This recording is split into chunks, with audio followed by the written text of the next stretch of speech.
Rick, it just seems like yesterday that we had our first show of High School Basketball Weekly, and now we're at crunch time in the high school basketball season. We got a lot of great basketball action to report on. Yeah, we're coming down towards the stretch. The teams are vying for position. The North's playing the North, Tim. The South's playing the South. It's a lot of fun. And on top of that, we've got three kids, local kids, right on the cusp of 1,000-point scoring. So we'll be talking about that and quite a bit more actually coming up on High School Basketball Weekly. Think about it. Think about it.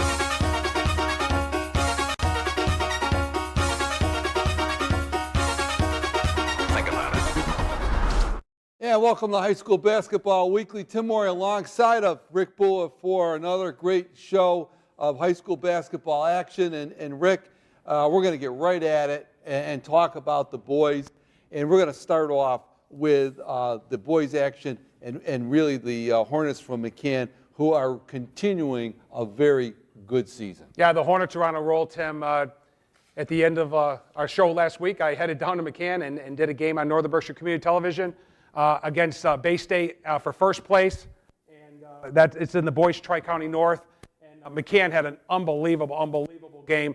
Led almost coast to coast. Only lost lead for about a minute or so in the fourth quarter and came away with a real huge 78-73 win. Jeremy Beanie with 26, Bruce Davis 17, Keegan Vidal 14. They beat Pathfinder with Beanie 18, Vidal 14, Bruce Davis 12. And then last night beat Hanman Charter 66-51 with Beanie again with 20 and Davis 10. So balanced scoring from Chris Bullett's team. But they are 11-4, 5-1 in the Tri-County North. And they have won 7 of the last 8 games, Tim, and that only loss was an overtime game over at Mount Greylock. And speaking of head coach Chris Bullett, we're pleased to have him join us right now on High School Basketball Weekly. Coach, congratulations on a great season so far and a great recent past couple of weeks. Thank you very much. How are you guys? Good, Coach. Thanks. Hey, listen, I just mentioned you guys are on a real roll. You know, if it wasn't for that heartbreaking loss over at Greylock in overtime, you'd have 8 or 9 in a row. But you're really streaking right now, playing your best basketball. And it was an incredible game last week. I mean, you won 3 games last week, but the first one against Hamden Charter was huge. You and I spoke off camera after the game. One of the biggest victories of your tenure so far down there. But Coach, what I really like about your team right now is you're starting to get some really balanced scoring from your starters. Certainly, Jeremy Beanie had a career week. You're so consistent with Keegan Vidal, Bruce Davis, Lucas Jamross, the dirt dog I call him, the hustler, the kid that plays a lot bigger than what he is, and of course the Devaney's. But you know you're also getting a lot of contributions from some of your younger kids, and especially freshman Logan Davis and your sophomore Jackson Owensby. So you got to be really pleased with your total effort of your team.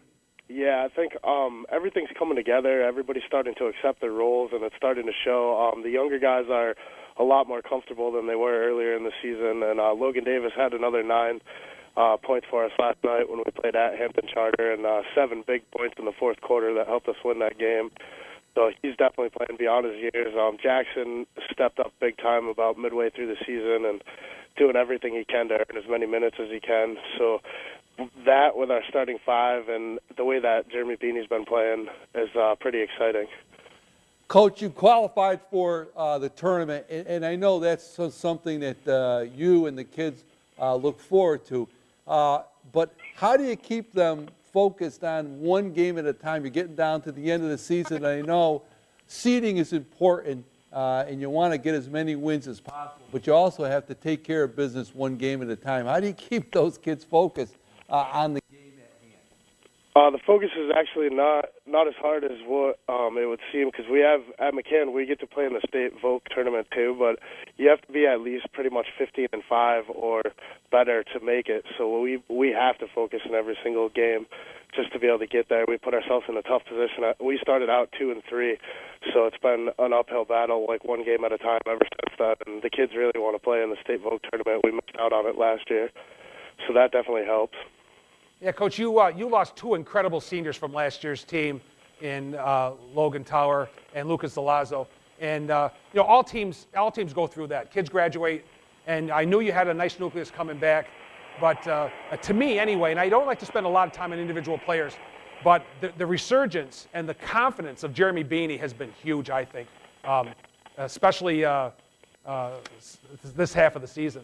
Yeah, we knew Beanie had it in him. He had Lyme disease last year, and then he sprained his ankle like 3 different times during the season. So we couldn't really get him ever to a point where he actually felt healthy, and that was a big key, like why we didn't get as much out of him as we thought we were going to last year. And this year he's been healthy the whole entire way. He worked a lot this summer trying to get in shape. He took up cross country in the fall just to stay in shape for the season, and kid did everything that he had to do to make sure he was going to have a good season, and it's really showing on the court. I think that big win, all your wins are big, of course, Chris, but that win over Bay State, I hope, set a tone for McCann Tech boys basketball that on any given night you can hold with almost all the teams in Division IV. Yeah, I think we were ready for that game. We were up at halftime when we played at Bay State, and we totally blew the game in the third quarter. We gave up like a 20-2 spurt in the third quarter, and then could just never get back to where we needed to be. And the kids have been waiting for that game for probably 4 weeks or whatever it was since we played down there, and we know we could play with anybody if we just do the right things. We just have to still clean up some of the execution stuff and a little bit of bad passes. Bay State's pressure is unbelievable, and they got us like there in the middle of the third quarter, and we just can't. We have to put together the whole 32 minutes once we get into the tournament. That's a great way to put it. Well, Coach, you've had a great season so far, but the best is yet to come, I'm sure.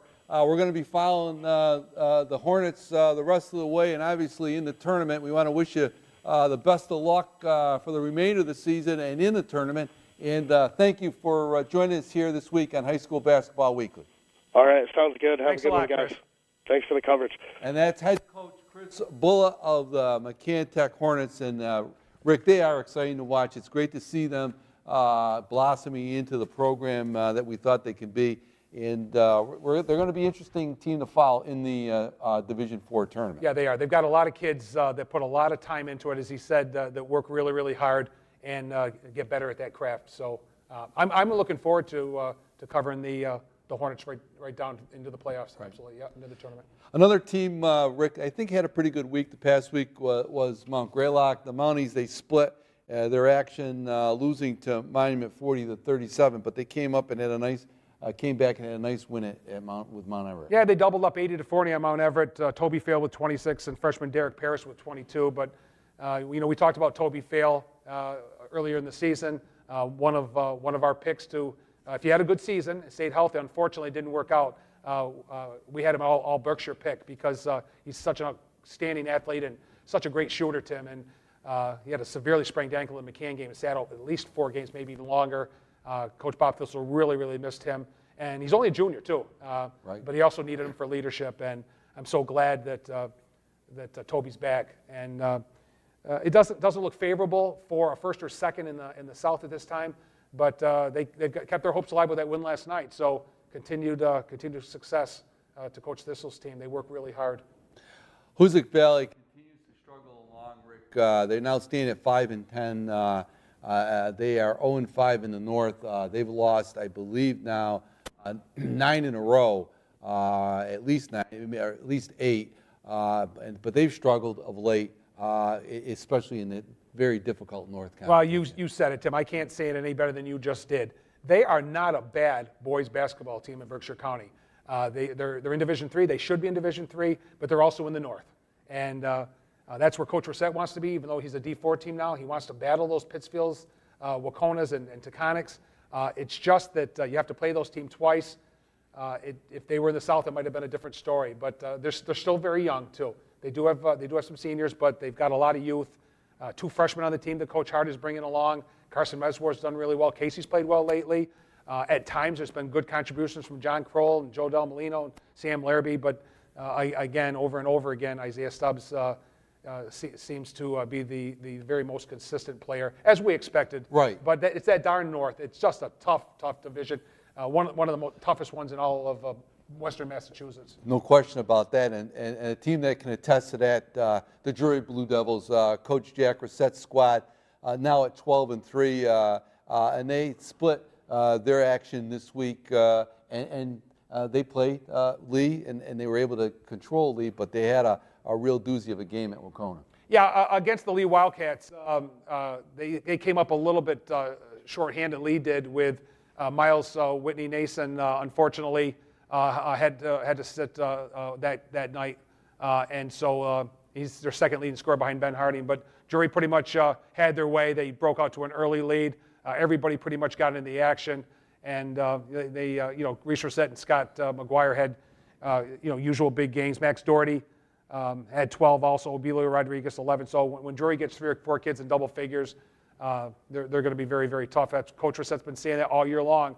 As when they get to crunch time, they got to have more scoring other than Reset and McGuire, and they get it at times. But if it's not Rodriguez or if it's not Doherty, it's Hunter Sarkis or someone. But and I think a kid that's playing very good basketball right now is the freshman Tim Brazo, and he's getting better all the time. Right. I think he may pay a factor somewhere down the road. I just have a feeling. Well, he gives the Blue Devils some size, and that's really one of their weaknesses. Coach Reset has indicated they have to overcome in most games a size disadvantage. They do rebound very well for a team that does not have a lot of size, but Brazo can give them that size, and he's coming along. As you said, just a young freshman, but he's. I know Jack Reset is high on him and is looking forward to a lot of contributions from that young man down the road. But like you say, they play in that tough North division. Wacona gave them all they could handle the other night, and yeah, Wacona's really tough, Tim. I knew when Wacona squeaked out a 77-76 win at the Bucky Bullet Gym that it wasn't going to be easy for the Blue Devils to go down there and play in their gymnasium. They play really, really tough, and again they have 4 kids that score. But right now that team isn't just led by right. Tom O'Connor and Tom Burris. It's Kevin Eubank, the guard, that's actually playing tremendous basketball. And so I like the Warriors' chances going into the tournament. They're really hot right now and playing great basketball. Right. We'll talk a little bit more about that when we go over through the Division III boys rankings. But right now we want to announce our Boys Player of the Week, and it's a new addition to our roster, Rick. And of course, it's a player from the McKeon Hornets. Yeah, it's Jeremy Beanie. We just talked about him. And talked to a coach, Chris Bullitt, about him. And Jeremy, a senior this year, he's a thin young lad. He's about 6'5", right. And he works at his game very, very hard. 26 against Bay State in the game that we covered on Northern Berkshire Community Television. Followed it up the next night against Pathfinder, and last night 20 against Hamden Charter. And again, they're getting balanced scoring, but he's been leading the way. And they've been waiting for him. I didn't realize some of the things that Coach Bullitt talked to us about Tim in terms of his injuries and the Lyme disease from last year. I know that Jeremy was in and out a lot, and I didn't realize that he didn't play up to his full potential based upon the illness and the injury. So I'm glad to see him healthy. And we did interview him after the game. He's very soft-spoken, very, very mild young man, but he's playing real good basketball. It's our pleasure to make him the Boys Player of the Week this week. And in Division IV, Rick, a young man his size at 6'5", he's going to be somebody to contend with in Division IV, and I think it could be a player that's going to help McKeon advance in that tournament. So Jeremy Beanie is our Boys Player of the Week. Switching our focus now, Rick, to the girls' side of the ledger. With a lot of good action in the girls' side, and we can start off with the McKeon girls. Of course, they qualified this past week for the D4 girls tournament in Western Massachusetts by virtue of a victory over Southwick. Yeah, 42-37. Izzy Lacasse, the freshman point guard, with 18 for Coach Kathy Budai's Hornets, and lost to Smith Academy. Smith Academy tied McKeon last year for first place in their league, and had just squeaked one out at home, and Coach Kathy Budai and Athletic Director Bob Getler told me that was going to be a big game, but it was going to be a tough one down there. And unfortunately, they lost to Smith Academy 40-39 to Squeaker, with Grace Towler, the outstanding sophomore, with 21 points. But one thing I'd like to mention, Tim, is the Hornets have played the last 3 or 4 games without their second leading scorer, Kaylee Tatro, the sophomore. Absolutely. I wasn't really sure what happened, but I did find out that she got a concussion a few games ago and has had to sit out. But hopefully she will get back on the floor very soon. because with Izzy Lacasse, Aubrey Tetlow, Grace Towler, they need her scoring in there. And a couple of close ones they've lost lately, I think might have gone the other way if she was out on the floor. So I hope Kaylee gets back on the floor very soon for the Lady Hornets. Yeah, no question about it. Losing her during these games is very important for McCann and may have spelled the difference between victory and defeat for the Lady Hornets. Mount Greylock, the Lady Mounties, of course, they stand out 6-8. They had a nice victory over Brattleboro during the past week, Rick. Yeah, they beat Brattleboro, and Maddie Ross led the way with 12 and Brooke Massey 11, the only two in double figures. But they're, again, like the Mountie boys, Tim, probably not going to get a 1 or 2 in their league in the Girls South this year. But sitting at 6-8, Coach Jacoby's team, they get a loss, they get a win. So, I mean, you can't play that all the way down, but they're not out of it yet, and he's still very hopeful that they can get that 10. Again, they're playing the South right now, so they're playing Mount Everett, Lee, Lennox, and Drury, and they can be very, very competitive, and hopefully will play their best basketball now. Lady Hurricanes, Rick, now stand at 12-2. They lost a very difficult game to the Warriors of Wacona, 46-44. Annie Canales leading the way in that one with 5 3-pointers for Hoosick Valley. She finished with 15 points. It was a tough loss for Hoosick Valley. Maria Grambaroni was the key there for Wacona, hitting the game winner at the end with just a couple seconds to go. So those two teams now stand at 12-2, and destiny seems to be pointing towards those two teams facing each other down the road in the Western Mass Tournament. Yeah, they become arch rivals now, Tim. You've seen it coming for a few years now. And, Wacona finally squeaked one out when they needed to last year up at Hoosick Valley in the tournament after the Hurricanes had won the 2 regular season games in very good ball games.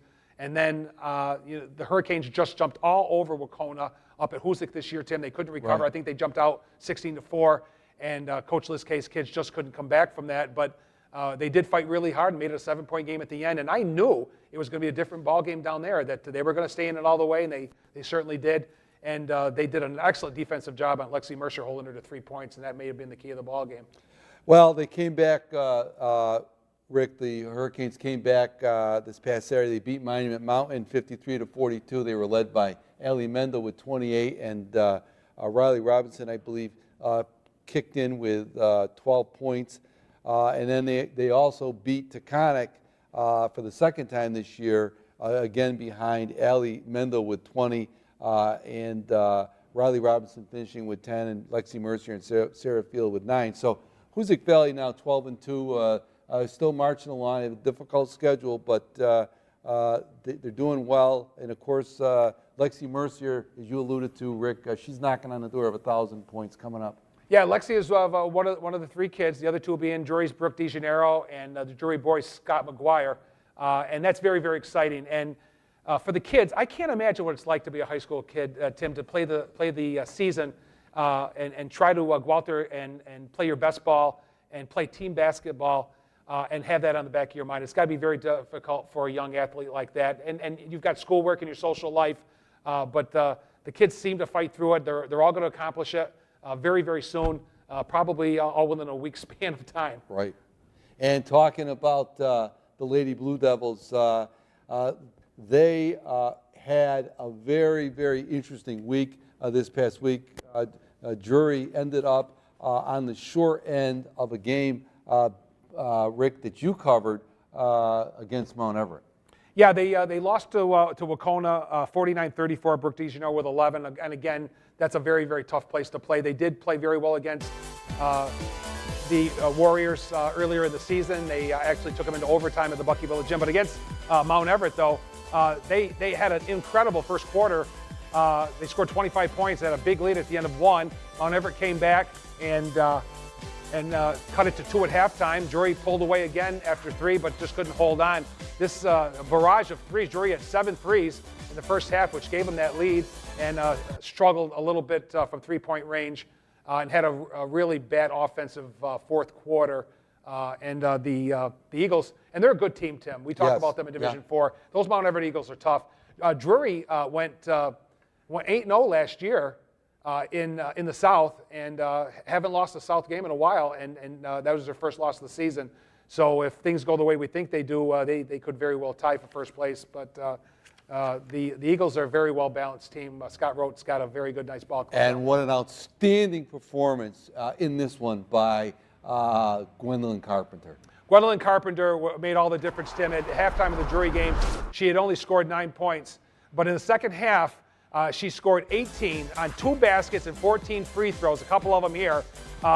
And she was 14 for 14 from the line.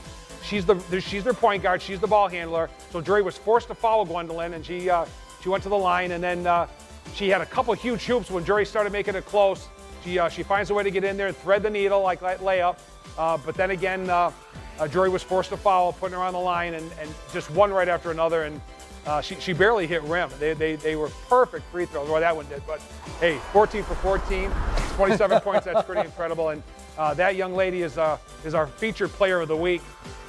26 against Lee, 27 against the Blue Devils. We've talked about her in this program, Tim, for the last 3 seasons. Yes, we and have. she is. I don't know how close she is to 1,700 points, but she may already be there or over. But she's the all-time leading scorer that we featured earlier in the season.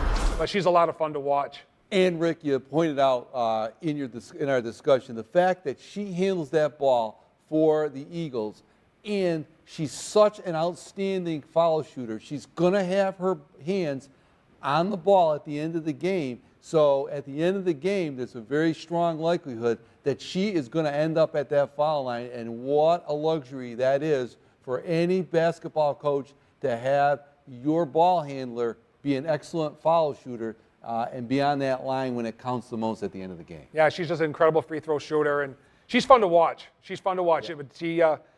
I didn't think a young lady could be that good as a freshman, and then better and better and better all the time. And she's going to have a nice little career probably after high school. Our high school player of the week, girls player of the week this week from the Lady Hurricanes, the second time this year, Allie Mendel gets the nod for her action this week, and not included in this lineup of accomplishments for her is she had 28, I believe, 27 or 28 points against Monument Mountain in that victory that Hoosick had over Monument. Yeah, you put that 10 against Wacona, and you know that Allie kept her team in it right to the end when they lost at the buzzer. 20 against Taconic. Taconic, again, one of the top teams in the North. Very, very tough. Have beat Wacona already this year, and they've got another matchup coming up. And again, the one that we didn't have on our graphic is 28 points against Monument Mountain down in Great Barrington this past week. So very well worth honor for Allie again, her second time this year. Absolutely, and we'll be following her as the rest of these players as we finish up here to get down to crunch time. But now we get a chance, Rick, to spend some time going through the rankings. And this week, we really want to take a look at them and talk a little bit about the rankings in each of the divisions. And we'll start out with the girls in Division 4. Division 4 girls, we see a new addition this week, and it's a team that I like and am looking at. You're looking at Renaissance and Ware at the top there, along with Hopkins. Mount Everest 9-6. Yeah, it's actually we've got Munson. Putnam, Yeah. but it should be Munson there instead of Putnam. It should be Munson at 7-7, and that's the team. Munson and Mount Everett, I think, Rick, play a much more difficult schedule than the teams ahead of them, and it'll be interesting how that plays out as we go down the road in Division 4. Yeah, they both do, Tim. Just Mount Everett alone, being in Berkshire County, has to play the northern teams at least once, and you've got a couple of D2 teams, and the rest are D3 teams. It's not until they get into their own division, until they get into the South, and then Drury and Mount Greylock are 3. So I like Mount Everett a lot. They've been creeping up. I saw them the other night for the first time with a game that I covered up at Drury High School, and I think they're going to be really, really strong. And of course, the defending champs, the Munson ladies, we've been waiting to get them right up in there too, and I think that both those teams are going to make a lot of noise. I agree with you wholeheartedly. On the Division 4 boys side, a little bit of a shake-up this week. Not a lot of shake-up, but a little bit of a shake-up. we've got Drury for the first time popping out of the top spot at 12-3, and we debated this one a little, Rick. Again, you look at who Drury plays in terms of who they're playing now in the division, northern division of Berkshire County. They've taken a couple of lumps there, but we've got them in at number 2. Ware 14-1 is still in the top spot. Yeah, we kind of did that, Tim, because I took a look at Ware and Drury and Pioneer specifically on the D2, 3, and 4 teams. Drury had about as many wins in D4 as Ware did. However, Ware had, I think, one more in Division 2 and a few more in Division 3. But that's the only reason that I had them right there. But, when it comes to committee time, Coach Reset is very, very hopeful. He's still got a shot for that number 1. Pioneer and Drury right there. And Paula Freire, we talked about them at that new charter school. Right. Those kids are very athletic, and they're doing pretty well. And their coach predicted they were going to be in the Final Four at the end of the season. We'll see what happens. Bay State, even after that loss at McCann, still, right. And then you've got some really good teams. You've got the Munson boys. You've got McCann. We've talked about Granby, and even Lee. There's right. some really strong teams in boys D4. Yeah, it'll be an interesting tournament in the Division 4 side. Division 3 girls side, little bit of action, a little bit of movement. Of course, Hoosick Valley, tough loss, 2-point loss to Wacona, but we still have Hoosick Valley on top at 12-2 by virtue really of the quality of the overall schedule that they played. There's no question of the teams that you see in Division 3 ranked there. Hoosick Valley has the toughest schedule. Interesting, Greenfield, they suffered a loss this year. They now go to 14-2, Rick. Yeah, Greenfield lost to the same team that Hoosick lost to in their holiday tournament, and they also lost recently to Dunstan, Groton Dunstable. It's a Division II Central Mass team with a winning record and a very good record. So again, no shame there with Greenfield, but Coach Hickey will have his girls ready. I still like that top 4 big time. I would be shocked myself, Tim, if they weren't the Final 4 right. come tournament time. Right. This year, that looks to be the way it's going to play out in Division 3 girls. And obviously, Hoosick Valley, Wacona, and Greenfield, they're all looking to be on the opposite side of the bracket and stay away from each other until if they can get to the final. So it's going to be interesting to see where this goes the rest of the way in Division 3, and it'll be interesting when they comes to the seedings how it works out with this Walker system. On the D3 boys side, I again think this is going to be a whale of a division tournament in Western Massachusetts. Savas this year 10-4, they're having a great year, and they've been seeded number 1, Rick, when they've gone 12-8. So it looks like they're going to lock up that first seed. Yeah, again, a team that plays a few Division III teams, a lot of 1s and 2s, and has a great basketball program.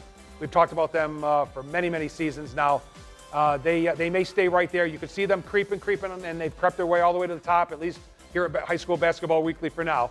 The Wacona Warriors, I like that team a lot. Dustin Belcher's team. Absolutely. He's got some outstanding players down there. He's getting some scoring off the bench. O'Connor, Burris, the Huban kid has been outstanding. Tim Clayton, and again some kids coming out. The Ruffley kid off the bench, and Heska, and they're playing some really, really good basketball. And Narragansett, that Central Mass team we talk about every week. Right. So 13-2. So Again, some very, very good teams. Even you got East Hampton 10-5, Murdoch 10-5, Monument Mountain 12-5. Right. Don't rule any of those teams out. It's going to be a dogfight Yeah. in the boys D3. Monument a little bit banged up, and if they get healthy, watch out for them. We're talking about all the big games coming up, and our game of the week coming up. It's a dandy up at Drury, a rematch of last year's Division 4 semifinals between Pioneer and Drury. That's going to be played at the Bucky Bullet Gym this Friday, coming up February 8th. So you don't want to miss that if you can see it. And of course, you can catch us here on High School Basketball Weekly every Thursday night at 7:30, Saturday morning at 10 o'clock, and then Sunday night at 7 o'clock on channel 1302. We're simulcast as well on WMNB LP at 107.1. Rick, we're looking forward to another great week, and we'll see everybody next week on Take High care, School everybody. Basketball Weekly. So long for now.